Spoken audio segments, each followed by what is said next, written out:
Thank you, Billy. Oh, our hearts were stopping. You weren't going to come through that door. Oh, dear, oh dear. Well, there's been a bit of a traffic jam and I know. the other. Well, we've got a lot of presents wrapped up for you at the studio, so let's go. Yeah. This is part of your audience. We brought here by coach. They're coming back as well. But I can't even enjoy myself. All right, let's go.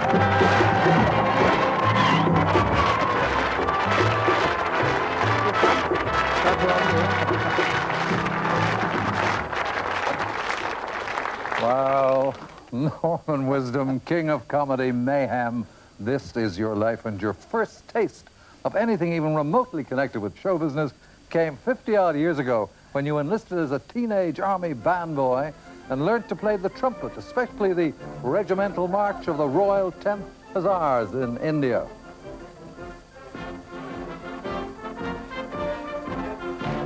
But more than 40 years ago, you enlisted in quite a different regiment, show business. Attention!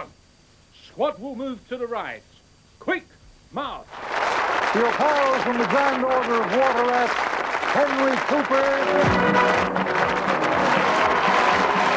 And every morning, Norman, I walk there with you. Davy Kay. John Persley. Derek Beatty. David Lodge. Bernie Clifton. Freddie Davis. Bill Persley. Percy Edwards. Ben Warwick. Vince Hill. Charlie Chester. And Roy Castle.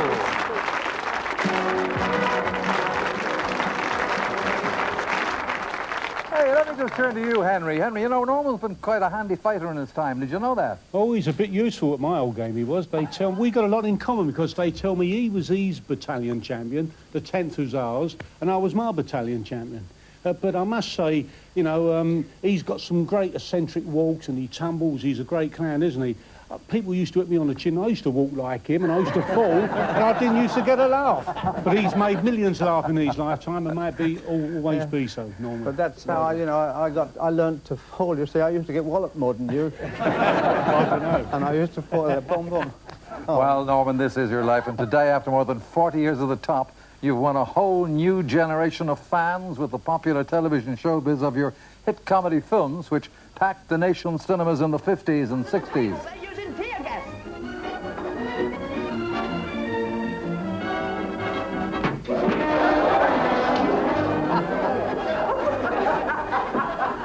Now then, hold that up there like that. There we are. Feel that? Your elbow. Oh. Take it away. Oh! Gotcha. Cross your legs. Oh! Gotcha.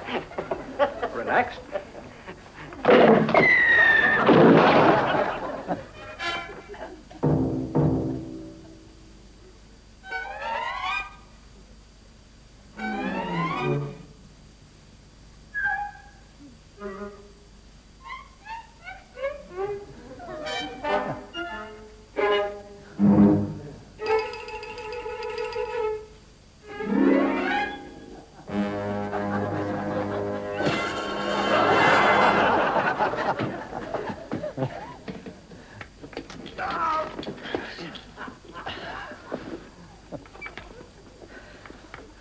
Too much.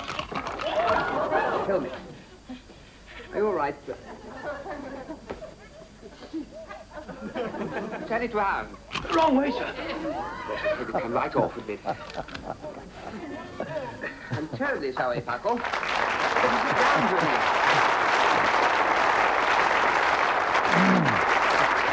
Oh, great success, Norman.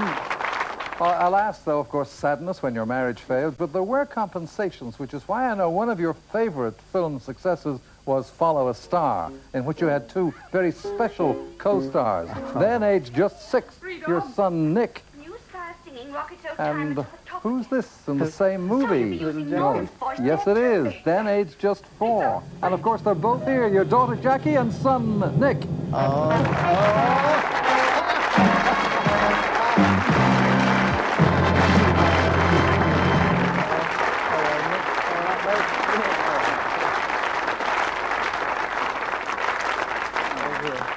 Nick, tell me, was your dad as much fun at home as he was on the screen? Oh, he certainly was, Eamon, and I can tell you there were some chaotic scenes at dinner time. He used to put his elbows on the table, and then they'd slip, and he'd go straight into a plate of porridge or anything like that, and it used to be horrendous. But from this picture, it looks as though you were helping him.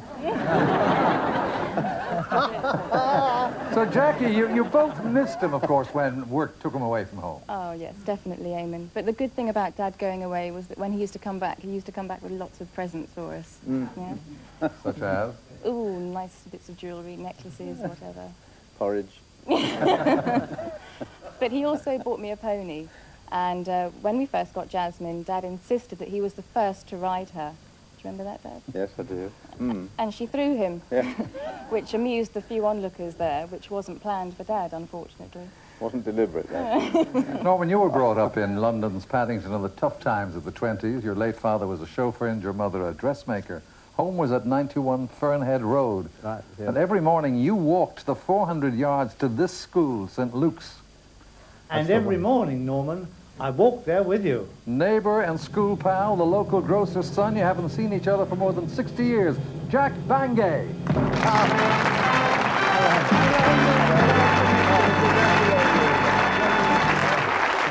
Jack, you went on to become a success too as a company director, but was Norman something of a character even in those boyhood days? Very much so. I could tell a few tales.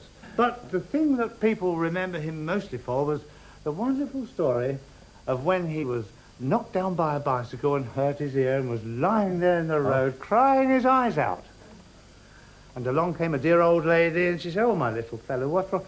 "I think I can stop your crying." So she opened her purse and said, "Here we are. Here's a little silver sixpence. This'll stop your crying." And it did.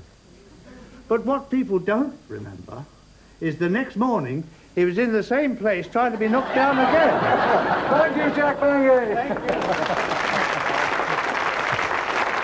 Well, now, Norman, sadly, your parents were divorced, and you and your late elder brother Fred were put into care, first in Hertfordshire, then at Deal in Kent. Yes. Leaving school, you find work as an errand boy locally before returning to London, looking like this in your first grown-up suit and trilby. Oh, very smart. Now, you get hotel jobs as page boy, then waiter, cabin boy on a freighter to South America, and army band boy.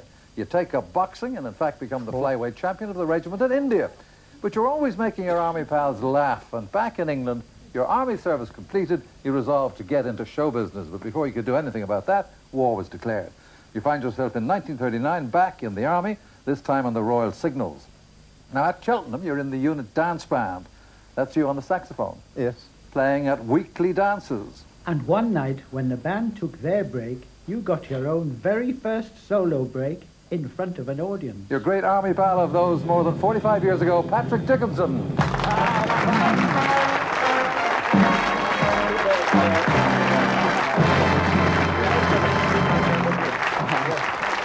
Now, tell us about the night of the dance, Patrick. Well, I was sort of on the entertainment committee, and everyone used to rush to the bar when the interval came. So, in our wisdom, we thought of a plan to keep people back, and I suggested if the band took a turn to entertain us, we could stop people rushing to the bar, you see. So they all took a turn. And when Norman's turn came, he did some mimes.